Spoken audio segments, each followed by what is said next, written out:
Eze, here we go. Wow, 60 million pounds, guys. Ladies and gentlemen, Eze is an Arsenal player. Arsenal have just signed Eze for 60 million pounds. And honestly, that is one of the quickest deals I've seen as an Arsenal fan. One of the quickest deals I can recall as an Arsenal fan from it being reported to a here we go. But less than a few hours, guys, it's done. Arsenal have signed Eze. And what a last 24 hours it's been as an Arsenal fan. I mean, with the news of Trossard staying, Arsenal fans were on meltdown. He sent a lot of fans, including myself, on meltdown. I was going to even make a video about the Trossard situation, but I was thinking, you know what, I just can't be asked. Honestly, I just couldn't be asked.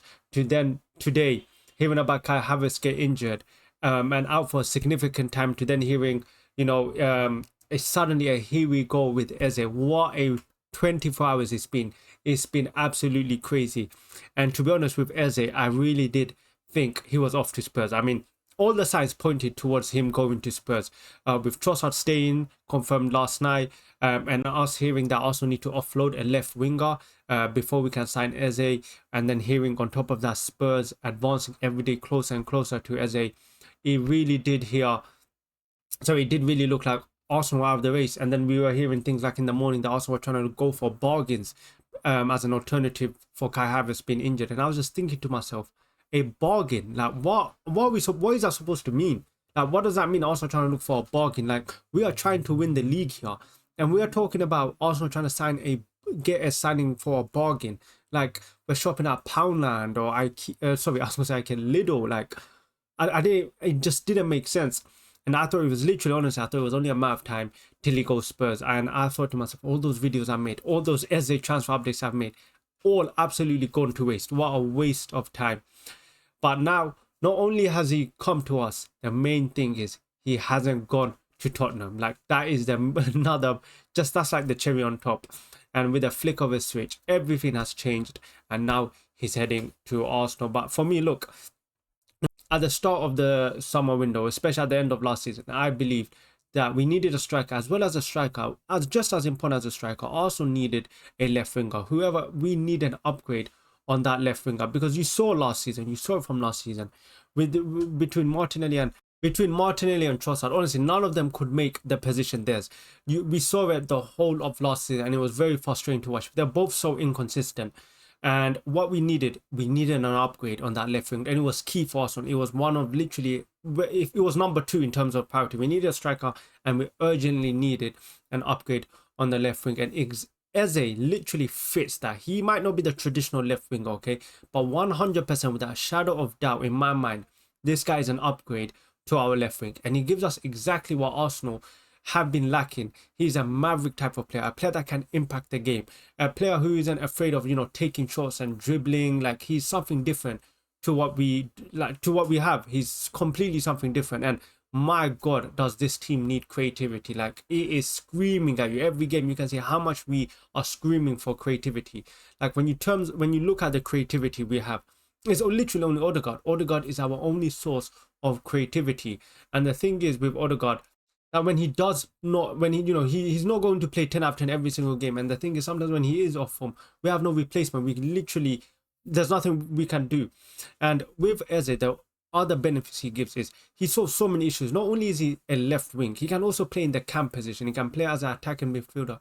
And this is exactly the type of signing Arsenal needed to close the gap.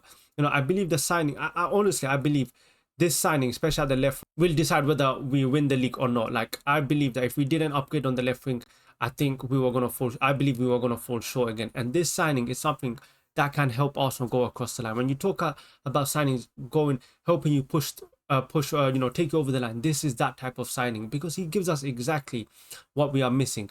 And that creative spark that Arsenal just don't have. How often are we seeing that when Odegaard just doesn't have a good game, Arsenal can't do anything? Arsenal are absolutely boring. Arsenal looks so predictable. But now we have an addition. We have added to that creativity.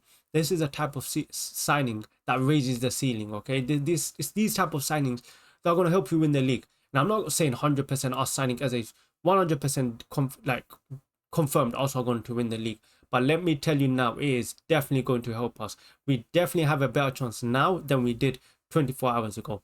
And honestly, the one surprising thing about this whole transfer saga and everything is very unusual for Arsenal to move this fast. Like, I mean, this is a type of move that we see clubs like Man City do, Liverpool do, and we think to ourselves, I wish that was Arsenal. I wish Arsenal moved as quick as these clubs are doing. Because when Man City lose a key player, we've seen Man City lose so many key players.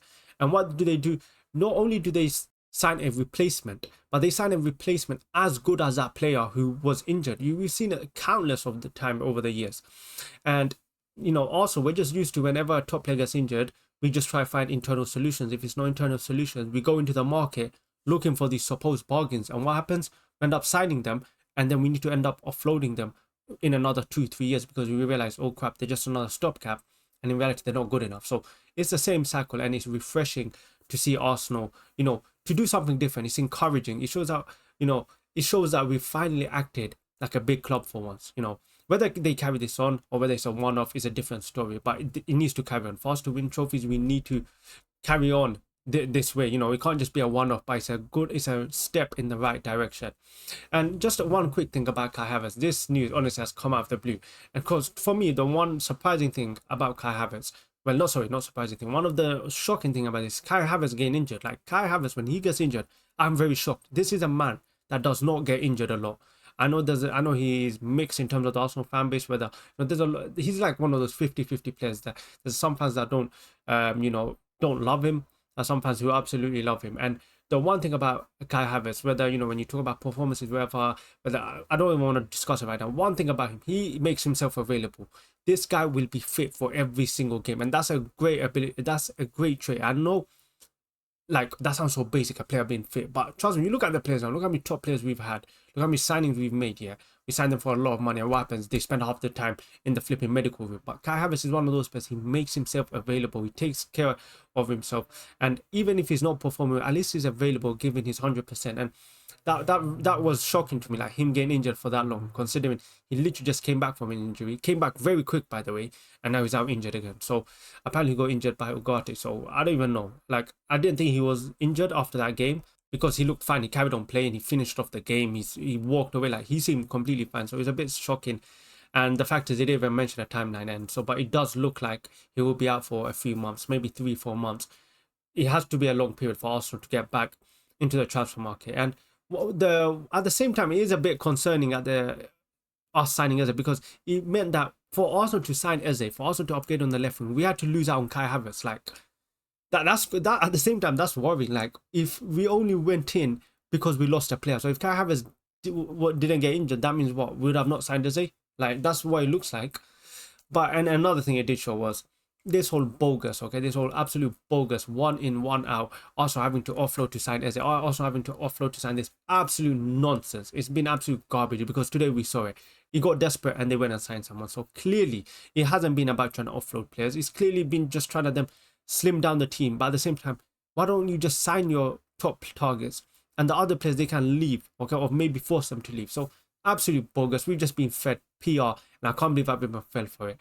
But yeah, at the end of the day, look, but the positive news is we have signed Eze, top player. I'm so happy with Eze. Whether this is the end of the Arsenal transfer business, who knows? Maybe a Rodrigo comes in last minute, but I highly doubt it. But I do think that is probably the end in terms of incomings. I don't think we will see any more incomings, and if we do, it will be a very huge surprise. I think there has to be a big sale for Arsenal to have another incoming. But yeah, Eze signed. Very, very happy with that.